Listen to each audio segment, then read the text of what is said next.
دیوبندیوں کے امام، اس کا نام اشرف علی تھانوی صاحب ہے. وہ اپنی کتاب فضائل یومیہ کے اندر 3 مقامات کے اوپر لکھا میرے غوث الثقلین کا ایک دھوبی تھا، جب وہ مر گیا تو بعد میں اس دھوبی کو کسی نے خواب میں دیکھا تو پوچھا کیا بنا؟ تو کہنے لگے کچھ بھی نہیں. فرشتے نے آ کے پوچھا من ربو کا، رب کون ہے؟ تو میں نے کہا میں تو غوث پاک کا دھوبی ہوں. منکر نکیر آئے، انہوں نے آ کر سوال کیا مر ربو کا، کہنے لگا عبدالقادر جیلانی کا دھوبی ہوں. کہا ماں دینوں کا، تیرا دین کیا ہے؟ ارے کہا نا غوث پاک کا دھوبی ہوں. پوچھا ماں کن کا تقولو بھی یکی حاضر رجل، کہنے لگا اتنی پہچان بھی نہیں، گناہگار آدمی. حضور غوث پاک کے گھر سے کپڑے آتے تھے دھو دیتا تھا. حضور غوث پاک کا دھوبی ہوں، اتنی بات قبول ہو، بخش دو نہیں تو سزا دے دو.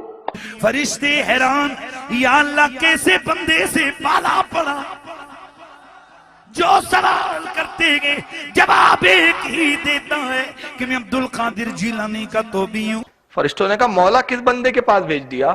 اب تک 2 ہی بندوں سے واسطہ پڑا، ایک وہابی اور ایک سنی. حضور غوث اعظم قبر میں آئے اور فرمانے لگے کیوں تنگ کرتے ہو میرے ماننے والے کو؟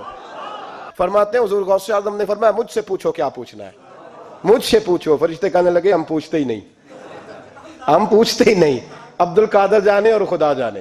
رب کی بارگاہ سے حکم ہوا اے فرشتوں، وہ اگر ہمیں نہیں جانتا تو کیا ہوا، ہمارے محبوب غوث اعظم کو تو جانتا ہے. حکم ہوا، تھانوی صاحب لکھتے ہیں کہ حکم ہوا فرشتوں اسے جنت لے جاؤ کہ یہ میرے عبدالقادر جیلانی کا دھوبی ہے. اس دھوبی کی بخشش ہو گئی، دھوبی کی بخشش ہو گئی. اس پر تھانوی صاحب لکھتے فرماتے کہ اس کی بخشش ہو گئی. اور کیوں ہوئی؟ کہتے ہیں کہ دھوبی کا بار بار یہ کہنا کہ غوث پاک کا دھوبی ہوں اس کی نسبت کے کبھی ہونے کی دلیل تھا. لیکن یہ مرنے کے بعد پتہ چلے گا، جو مولا علی علیہ السلام کا قول ہے کہ انسان سویا ہوا ہے جیسے ہی مرے گا تو جاگ اٹھے گا. اوہ یہ کیا ہوا؟ تو یہی کچھ ہی ہونا ہے. کیونکہ ہم نے تو بڑی امیدیں لگائی ہوئی ہیں کہ یار کسی نے کہنا یار میں تو ہر مہینے 11ویں دیندا سا. تو شیخ عبدالقادر جنانی جو ہیں وہ جس نے اشرف علی تھانوی صاحب نے بھی نقل کیا ہے کہ جی ایک بندہ مر گیا تو قبر میں جناب وہ اشرف علی تھانوی صاحب کہتے ہیں کہ جی وہ شیخ عبدالقادر جیلانی کا وہ دھوبی تھا. اس سے جب سوال پوچھا مر ربو کا، اس نے کہا میں شیخ عبدالقادر جیلانی کا دھوبی ہوں. پوچھا ماں دینوں کا، انہیں کہا میں دھوبی ہاں. تیسرا انہیں کہا میں دھوبی ہاں. تو وہ فرشتے انہوں مان لگے، اللہ نے کہا چھاڑ دو.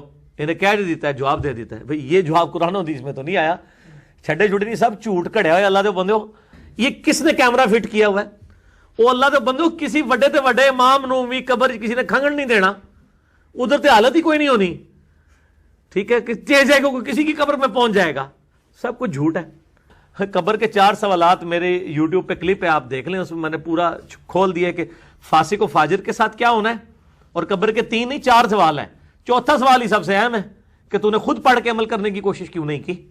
اور اس کے بعد پھر ایک گرز لگے گا، اور وہ گرز ایسا ہوگا کہ جن و انس کے علاوہ تمام مخلوقات اس کی آواز بھی سنیں گی.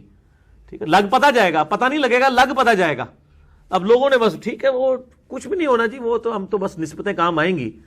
تو یہ ہوائیاں اڑ جائیں گی مرنے کے بعد. پتہ چل جائے گا کہ جناب یہ وہ کہتا ہے جی پتہ لگ جائے گا کہ آگے جا کے پتہ نہیں لگنا، تو انہوں لگ پتہ جانا ہے. ٹھیک ہے، لیکن اس وقت ایک بندے کو مرنے کے بعد پتہ چلا کہ غلام احمد قادیانی دجال تھا. اب وہ کہ یا اللہ مجھے دنیا میں دوبارہ بھیج دے، میں دوبارہ اپنے آپ کی اصلاح کر لوں. نہیں، میرا بھی مسئلہ 196 بھی ریکارڈ ہوا ہے اسی کے اوپر. اس کا عنوان ہے کاش میں دنیا میں واپس جا سکتا. سورہ سجدہ کی میں نے آیت نمبر 12 سے 22 تک 11 آیات میں رکت انگیز فکر آخرت کے اوپر لیکچر ہے، اور میں نے کافی ساری چیزیں اس حوالے سے ڈسکس کی ہیں.